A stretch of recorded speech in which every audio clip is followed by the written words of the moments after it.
Kelly, welcome to the show. Hey, thanks for having me.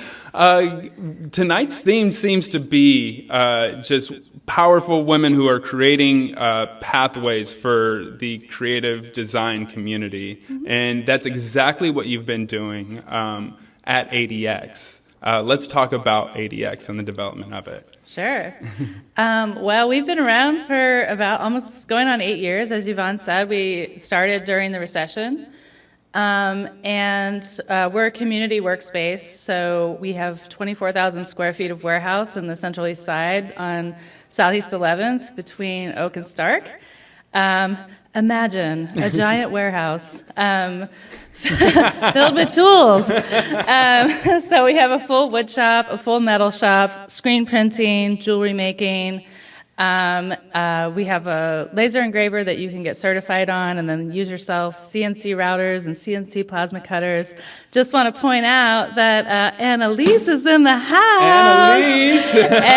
And she's been taking all kinds of classes over at ADX. Yes. And just inspiring everybody there with her creativity. So yeah, so, you know, it's evolved over the 8 years, and lots of things have happened there that I never would have imagined. Some things I could have imagined, and it's always changing, which is really exciting for me because I don't like being in static environments. I like things constantly changing and adjusting and adapting and responding to the needs of the community. So totally, and I think through the eyes of Annalise, I've seen a deeper look at what you do. Annalise, I'm just going to keep on talking about you. Is just she's a creative wizard, and she's got all these things going on in her mind, and she just needs tactile mediums to create her art. Right. And for not only her, but a lot of people, you create the resources that they would otherwise not have access to. Yeah. Tell me, like, I know your development had that motivation, but tell me a bit about interacting with some of these artists who have it in their head, they have it in their heart, and they can actually create what they've been trying to with your tools. I mean, I think first of all of us as humans, it's like one of our most innate things as a human is to create. And so you don't have to be an artist, you don't have to have gone to art school, you don't have to be a designer. Everyone has the opportunity. And so that's the thing that we're trying to provide to the people of Portland, is that opportunity to come in and engage with that most human aspect of yourself, with your fellow humans. Yeah. Not on Instagram. We love Instagram. Not on Facebook. Not on YouTube. Not, love all those ways. But like, I think what's really magical about ADX is that it's everyday people. Yeah. They don't necessarily have formal training. They do have a spark. They do have an idea. They have something that they're wanting to explore, and we try to create a very supportive environment for them to do that. Yeah. And when I first interacted with your business model, I'm just thinking, what is this like? This is like a 24-hour fitness of wood shop, type of thing where you kind of like get a pass. Not 24 hours. Yeah, but it's not 24 hours. But, it's almost like a gym pass. And it is, very and much. You could come in and access all these tools. Your business model is unique. Nobody understands it. Let's talk about that. It's so interesting. People get so caught up with what your legal entity is. Yeah. Whether you're a C Corp or a B Corp or an LLC or a 501c3. And a lot of that is just like IRS mumbo jumbo. Right. So like who you are as a company and what you're trying to do, I think is the essence of it. So what your bylaws and all that stuff says. So legally, we are a business, but functionally, we are a social impact company. We are a community company. We operate very much like a 501c3. We've invested over $500,000 back into the community, into the space, and so that it's just like a complicated thing in people's brains. Everybody wants us to have a certain legal designation, right? But it doesn't really matter. Yeah. It does in some senses. We could access grants and we could access other things, but it's really like where our heart is, and our heart has always been in providing the things to Portlanders that we want to provide. Try to keep it affordable, and help people do the things that they most love and they most want to do, whether they're in there to learn skills to get a job, or they're in there to learn how to start a business, or they're in there to just be an artist and like do the thing that is most human to all of us and just create things together. Yeah, and talk about creating, you've continued to develop at ADX. Can you talk to me a bit about Made Here PDX? Yeah, so we expanded. We did this huge expansion last year, which is like, careful what you wish for. I'm like, I want the whole block.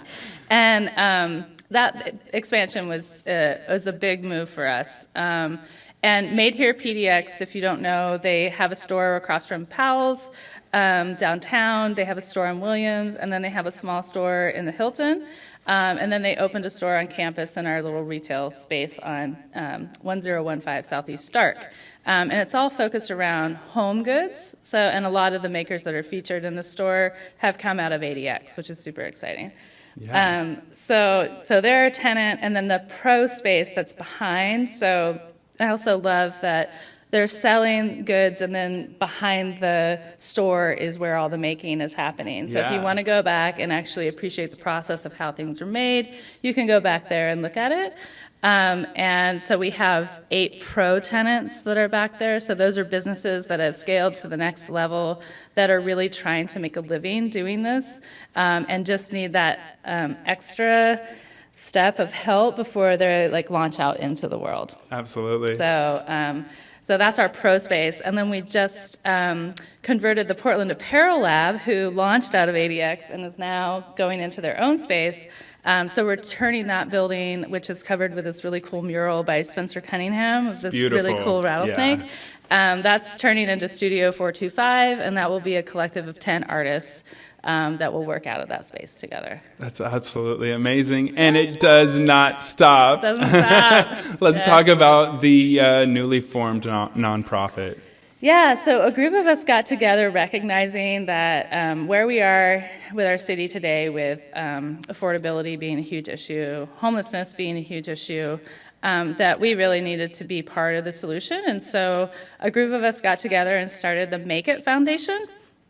And that will provide scholarships to people to get access to ADX programs and services. And so currently right now we have, I want to say 4 homeless people who are working out of ADX who pay full membership price because they get so much value out of it.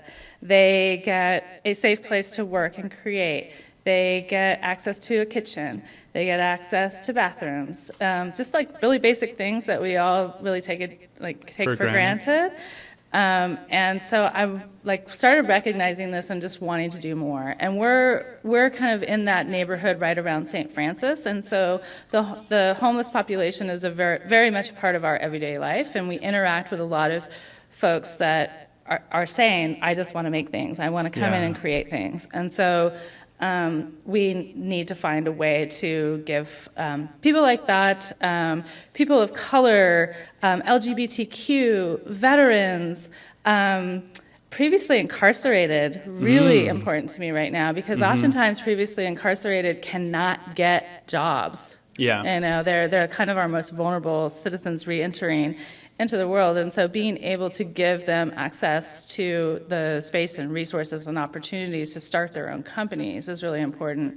And then, of course, our homeless population. So. Wow. Can we get a round of applause for that?